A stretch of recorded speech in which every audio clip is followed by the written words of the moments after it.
Hello viewers, இன்னைக்கு நம்ம பார்க்க போறது Attack on Titans episode 38 part 1.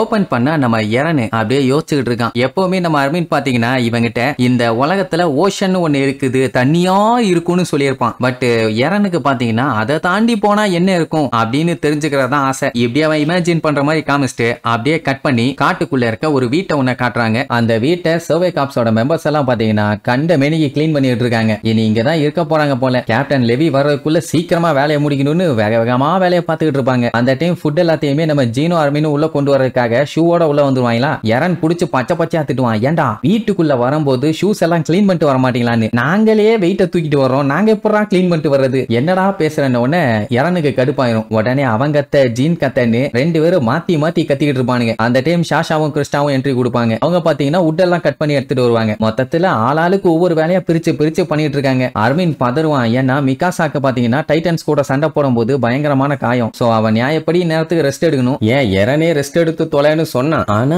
கேட்கல. அவ பாட்டுக்கு வேலையை பாக்குறான். இப்படி நம்ம ஆளுங்க பண்ணிட்டு இருக்கதெல்லாம் பார்க்கும்போது ஷாஷாக்கு இதுக்கு முன்னாடி இவங்க எல்லாம் ட்ரைனிங் காப்ஸ்ல இருக்கும்போது எப்படி இருந்துச்சோ அதே மாதிரி ஃபீல் ஆகுதாமா. அர்மீனுக்கு என்ன ஒரு குழப்பம்னா, கேப்டன் லெவியோட ஸ்குவாடுக்கு எதுக்கு இவங்க எல்லாத்தையுமே பிக் பண்ணிருக்காங்கன்னு. அப்போ ஷாஷா வேற என்ன, நம்ம எல்லாருமே டேலண்ட்னு அவருக்கு தெரிஞ்சிருக்குதுன்னு சொல்லிட்டு அப்படியே பேக்ல என்னத்தையும் தூக்கி வைப்பான். என்னமா என்னத்தை தூக்கி வச்சேன்னு கேட்டா, வேற ஒண்ணு இல்ல, பிரெட் மாதிரி இருக்கும் அதான்னு சொல்லுவா. பிரெட்டை தான் தூக்கி பேக்ல வச்சிருக்கா. உடனே அத்தனை பேர் ரவுண்டு கட்டி கொய்யால இங்க எல்லாரும் கஷ்டப்பட்டு வேலையை பார்த்துக்கிட்டு இருக்கோம், நீ என்ன ஃபுட் ஆட்டையை போட்டுட்டு இருக்கியா, சீக்கிரமா வேலையை பார்த்து இந்த இடத்த கிளீன் பண்ணும், இல்லனா கேப்டன் லெவி வந்தாருன்னா பச்சை பச்சையா திட்டுவாருன்னு சொல்லிட்டு இருக்கும் போதே கேப்டன் லெவியோட என்ட்ரி. வந்த மனுஷன் தொடச்சு பார்க்கும்போது அழுக்கு இருக்குமா. என்னங்கடா என்ன, நான் உங்களுக்கு தான் நிறைய டைம் கொடுத்தேன்ல, அப்பவுமே ஒழுங்கா கிளீன் பண்ண வச்சிருக்கீங்க, எதுக்குமே நீங்க லாய்க்கு இல்ல, நெக்ஸ்ட் டைம் இந்த மாதிரி பார்த்தேன் பொழந்துருவேன்னு சொல்லிட்டு நம்ம ஏறனே ஹாஞ்சியை போய் மீட் பண்ண சொல்லுவான். அவ ஏதோ இவனை வச்சு எக்ஸ்பெரிமெண்ட் பண்ணிட்டு இருந்தாலாமா. சரின்ட்டு போனவொன்னு அவனை வச்சு எக்ஸ்பெரிமெண்ட்டை ஸ்டார்ட் பண்ணிட்டாங்க. பையன் பாத்தீங்கன்னா டைட்டான மாதிரி கதறிட்டு இருப்பான். என்ன கொடுமைன்னா மசில்லாம் வச்சு வேற லெவல்ல இருப்பான்ல,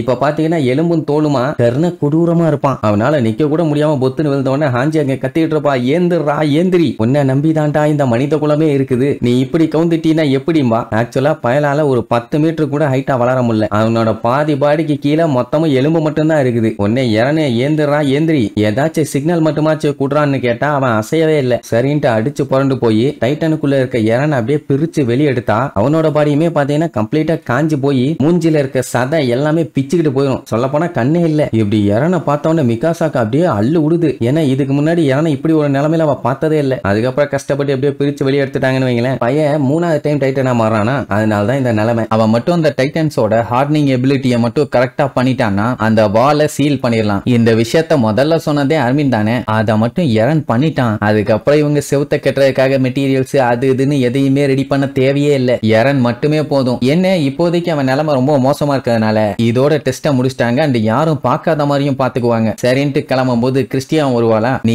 இறன் வர்ற வேகன்ல வந்து நான் ஹாஞ்சி குரூப்போட ட்ராஸ்ட் டிஸ்ட்ரிக்ட்டுக்கு போறேன் அப்படின்னு ஒன்னு அவளும் சோகமா சரி ஓகேம்பா. ஏன்னா யுமீர் போயிட்டால அந்த கவலையில இருக்கா. அந்த டைம் அந்த நிக் சொன்ன விஷயம் ஞாபகத்துக்கு வரும். அதாவது இவங்களுக்கு தெரியாத விஷயம் கூட கிறிஸ்டாக்கு தெரியும், சோ அவகிட்ட கேட்டு தெரிஞ்சுக்குங்க அப்படிங்கிற மாதிரி சொல்லியிருப்பான். அதை யோசிச்சு பார்த்து நின்றுட்டு இருப்பான். அப்போ இவங்க இருக்க இடத்துல இருந்து தூரத்துல காட்டுறாங்க, யாரோ 2 பேரும் கண்ணை எய்ம் பண்ணிக்கிட்டு அங்க படுத்திருக்காங்க. ஆனா அவங்க நம்ம ஆளுங்க கிடையாது. அப்படியே கட் பண்ணி ட்ராஸ்ட் டிஸ்ட்ரிக்ட் காட்டுறாங்க. நம்ம இறனை வச்சு எக்ஸ்பெரிமெண்ட் பண்ணாங்கல்ல, அந்த விஷயம் பூரா கமாண்டர் எர்வினுக்கு போகுது. அவரு என்ன இந்த டைமும் ஃபெயிலியரா, சரி ஒன்னும் பஞ்சாயத்து இல்ல, இஃப் இன் கேஸ் இந்த பிளான் மட்டும் ஒர்க் அவுட் ஆயிருச்சுன்னா ஷிகன்ஷினால இருக்க ஹோல ஒரே நாள்ல அடைச்சிடலாம் அப்படின்னு சொன்னா கேப்டன் லெவி நம்ம கிட்ட அந்த அளவுக்கு இன்ஃபர்மேஷன் இல்லன்னு சொல்லுவாரு. ஒருவேளை இந்த டைட்டன்ஸுங்க எல்லாம் அதோட பாடியை எப்படி ஹார்னிங் ஆக்குது அப்படிங்கிற புக்கோ ஏதாவது ஒரு குறிப்போ இருந்துச்சுன்னா கூட ஈஸியா பண்ணலாம். இப்போதைக்கு இவங்க கிட்ட இருக்கிறது கிறிஸ்டா மட்டும்தான். அதுவும் உண்மையான பேரு ஹிஸ்டோரியா ரீசாமா. மேபி அவளை உரின்னு உரிச்சோன்னா இந்த வால்ஸ பத்தி ஏதாச்சும் டீடைல்ஸ் கிடைக்கலாங்கிற மாதிரி சொல்லுவான். நம்ம எர்வினும் அவளை பத்தி கொஞ்சம் விசாரிச்சு பார்த்திருக்காரு. மேட்டர் என்னன்னா அவ லார்டு ரைஸ் குடும்பத்தை சேர்ந்தவ தான், ஆனா முறைகேடா பிறந்தவ. அதனாலேயே அவ லைஃப் பாத்தீங்கன்னா நிஜமாவே ரொம்ப பரிதாபகரமான ஒண்ணுதான். ஆனா இப்போதைக்கு இவங்களோட கன்சர்ன் என்னன்னா, எப்படி ஒரு சாதாரண ரீஜனல் லார்டுக்கு இந்த செவரோட சீக்ரெட் தெரியும், அதான் ஒரே குழப்பம். அப்படியே கட் பண்ணா அந்த நிக்க காட்டுறாங்க. ஒரு ரூம்ல அடைச்சு வச்சிருப்பாங்க. யாரோ வர்ற சவுண்ட் கேட்டுட்டு அப்படியே திரும்புவாரு, யாரு என்னன்னு தெரியல. அப்படியே கட் பண்ணா நம்ம எரன் பாத்தீங்கன்னா ஒரு நாள் ஃபுல்லா தூங்கி இருப்பான். ஏன்னா பையதான் ஒரு வழி ஆயிட்டானே, இன்னும் ரெஸ்ட் எடுக்கணும் தான். ஆனா இதுக்கு மேல அவனால முடியல, அதனால வந்துட்டான். அவனுக்கு ரொம்பவும் கவலை, எப்படியாச்சும் வால் மரியாதை இவங்க கண்ட்ரோலுக்கு கொண்டு வந்துடலான்னு பார்த்தாங்க. ஆனா இவனால பண்ண முடியல, அதை சொல்லி ஃபீல் பண்ணுவான். அதை பத்தி எல்லாம் கவலைப்படாதன்னு கொஞ்சம் அட்வைஸ் பண்ணுவாங்களா. அந்த டைம் கோனி என்ன சொல்லுவான், இது எல்லா பஞ்சாயத்துக்கும் காரணம் அந்த பீஸ்ட் டைட்டன் தான். என்னோட அடுத்த டார்கெட் அதுதான். நான் உயிரோட இருக்க வரைக்கும் அதை சும்மா விட மாட்டேன்னு கொலை வெறியில சொல்லிட்டு இருப்பான். அந்த டைம் வெளியில பாத்தீங்கன்னா ஷாஷாவும் ஜீனும் வாட்ச் பண்ணிட்டு இருப்பாங்க. அடுத்து கோனியும் மிகாசாவும் போகணும். ஸ்விட்ச் பண்ணி வாட்ச் பண்ணிட்டு இருப்பாங்க. ஏன்னா திடீர்னு ஏதாச்சும் டைட்டன் வந்துருச்சுன்னா. இப்படி எல்லாரும் போனவனே அங்க இருந்த கிறிஸ்டா, அதான் ஹிஸ்டோரியான்னு சொல்லி ராயல் ஃபேமிலியை சேர்ந்தவர் கல்ல, அவ இருந்துட்டு உங்க எல்லாத்துக்குமே கோல்னு ஒண்ணு இருக்குது, அது எவ்வளவு கஷ்டமா இருந்தாலும் நீங்க அதுல கிளியரா இருக்கீங்க. ஆனா யுமிர் போனதுல இருந்து எனக்கு என்ன பண்றதுனே தெரியல அப்படின்ட்டு ஃபீல் பண்ணுவா. இப்ப என்ன உனக்கு அவளை காப்பாத்தணுமான்னு கேட்டா ஆமா. ஆனா அவ என்னை விட்டுட்டு போற அந்த டைம் என்னால அவளை மன்னிக்கவும் முடியல, அவ போறதை ஏத்துக்கவும் முடியல. எனக்கு அவளை அந்த டைம் காப்பாத்தணும் போல இருந்துச்சு. ஆனா இப்போ நான் மாத்தி யோசிச்சுதான் ஆகணும். ஏன்னா யுமிர் அவளோட விதியை அவளே தேர்ந்தெடுத்துக்கிட்டா. எனக்கு அதை மாத்துறதுக்கு எந்த ஒரு ரைட்ஸும் கிடையாது, மாத்தவும் கூடாது அப்படின்ட்டு ரொம்ப சோகமாவா. நம்ம பையன் அப்படியே டாபிக்கை மாத்தி கொஞ்சம் அவளை கேஷுவலாக்க பேசுவான். என்னன்னா அவ வந்ததுல இருந்து ஒழுங்கா பேசுறதும் இல்ல, சிரிக்கிறதும் இல்ல, நார்மலாரு அப்படின்னு சொன்னா என்னால அந்த மாதிரி இருக்க முடியல. இனிமேட்டு என்னால பழைய கிறிஸ்டாவா ஹாப்பியாலாம் இருக்க முடியாது, எனக்கு புரியுது அப்படின்ட்டு இவனை கடத்திட்டு போனப்போ பெர்டோல்ட்டும் யுமிரும் மேல உட்காந்து ஏதோ ஒண்ணு பேசிட்டு இருந்தாங்கல்ல, அந்த விஷயம் அவனுக்கு அப்படியே டக்குன்னு ஸ்ட்ரைக் ஆகும். அதை சொல்ல வர்றதுக்குள்ளேயே ஹாஞ்சியும் மத்தவங்க எல்லாம் வந்துட்டாங்க, சீக்கிரமா மெயின் ரூமுக்கு வாங்கன்னு கூட்டு போயிருவாங்க. அங்க போனா ஒரு ஷாக்கிங்கான நியூஸ். ரூம்ல உட்காந்துட்டு இருந்தாரு, யாரோ கதவை தட்டினாங்கன்னு திரும்பி பார்த்தாருன்னு சொன்னமே, அதான் பாஸ்டர் நிக்கு. அவர் செத்து போயிட்டாரு. சூசைட் எல்லாம் இல்ல, யாரோ அவரை சம்பவம் பண்ணிட்டாங்க. அதுவும் இன்னைக்கு மார்னிங் தான். சரி என்ன ஏதுன்னு போய் பார்க்கலான்னு ஹாஞ்சி போக ட்ரை பண்ணுவா. ஆனா அங்க இருந்த மிலிட்டரி போலீஸ் பிளாக் பண்ணி, இந்த இடத்துக்குள்ள எல்லாம் நீ வரக்கூடாது, இது எங்களோட வேலை, வெளியே போ. என்ன பண்றது, இப்பெல்லாம் பயங்கரமா ராபரி பண்றானுங்க, திருட்டு கொலை எல்லாம் நிறைய அதிகமாயிட்டு இருக்குது அப்படின்னு எவனோ திருட வந்து இவரை கொன்னுட்டான் அப்படிங்கிற மாதிரி சொல்லி சமாளிப்பான். உடனே ஹாஞ்சிக்கு கடுப்பாயிரும், எது திருட வந்து இந்த மாதிரி பண்ணானா, அட கிறுக்கு பாயல, அவரோட நெய்ல பாடுறா பிஞ்சு இருக்குது,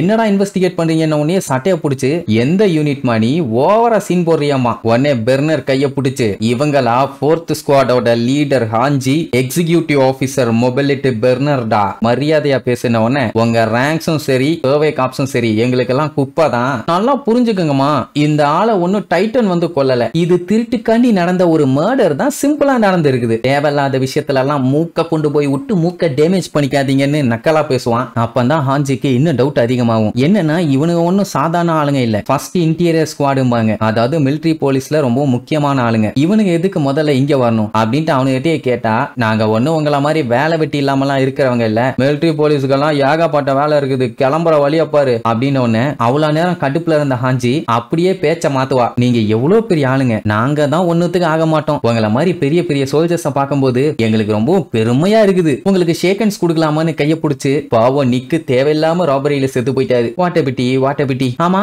அவரை கொன்னு அவர்கிட்ட இருந்து ஆட்டைய போற அளவுக்கு அவர்கிட்ட வேல்யூபிளா என்ன இருக்குது அப்படின்னு கேட்டா, ஓ உங்களுக்கு தெரியாதுல்ல, அவர்கிட்ட சர்ச்சோட ஹோலி ஆப்ஜெக்ட்ஸ் இருக்குது, அதுவும் பிரீஷியஸான அயன்ல செஞ்சது, அதை வித்தா நல்லா காசு போகும், அதனாலதான் திருடிட்டு போயிருப்பானுங்கம்பா. அப்படின்னா நிக்கு வந்து சர்ச் ஆஃப் ஃபால்ஸோட பாஸ்டரா அப்படின்னு ஷாக்கா கேப்பா. என்ன இது கூட உனக்கு தெரியாதா முட்டாளும்பானா. இல்லைங்க நானும் அவரும் ரொம்ப நாளா நல்ல ஃப்ரெண்ட்ஸா இருந்தோம் அப்படின்ட்டு அவன் கைய பிடிச்சிருந்தால அதை அப்படியே தடவி பாப்பான். அந்த ஆளு கையில பாத்தீங்கன்னா யாரையோ அடிச்ச மாதிரி மார்க் இருக்கும், அதை தடவிக்கிட்டே பேசுவாளா. கடுப்பாய் கத்துன உடனே பேக் அடிச்சு, ஓகே சார் நாங்க கிளம்புறோம், எப்படி இன்வெஸ்டிகேஷன்ல நீங்க கல்பிரேட் யாருன்னு கண்டுபிடிச்சிருவீங்க, சோ நான் சொல்ற மெசேஜ் அந்த கல்பிரேட் கிட்ட சொல்லிருங்க, என்னோட ஃப்ரெண்டு எப்படி டார்ச்சர் அனுபவிச்சு செத்தாரோ அதான் அந்த நிக்கு, அதே மாதிரி கொடூரமா அவனை துடிக்க நான் சம்பவம் பண்ணுவேன், அன்னைக்கு உனக்கு இருக்குதுடா, அதை மட்டும் கன்வே பண்ணிருங்க அப்படின்ட்டு அங்க இருந்து கிளம்பிடுவா. அவனும் திமிரா அனுப்பானுங்க. போகும்போது பெர்னர், என்ன ஹாஞ்சி நீங்க அவங்கள சந்தேகப்படுறீங்களான்னு கேட்பான். ஆமா அதுல எந்த டவுட்டும் இல்லம்பா, அதுல டவுட்டே இல்ல, அவனு 2 பேரும் தான் இதை பண்ணிருக்கானுங்க. அவன் அடிச்சதுல இந்த நக்கிள்ஸோட ஸ்கின் பாத்தீங்கன்னா லைட்டா விரிஞ்சிருக்குது, அதுவும் செவந்து போய் இருந்துச்சு. அதுக்கப்புறம் நிக்கோட பாடியை பார்க்கும் போதே தெரிஞ்சது அவரை டார்ச்சர் பண்ணி கொண்டிருக்காங்கன்னு. அப்படின்னா இன்டீரியர் மிலிட்டரி போலீஸ் தான் அவரை சித்திரவதை பண்ணி அடிச்சு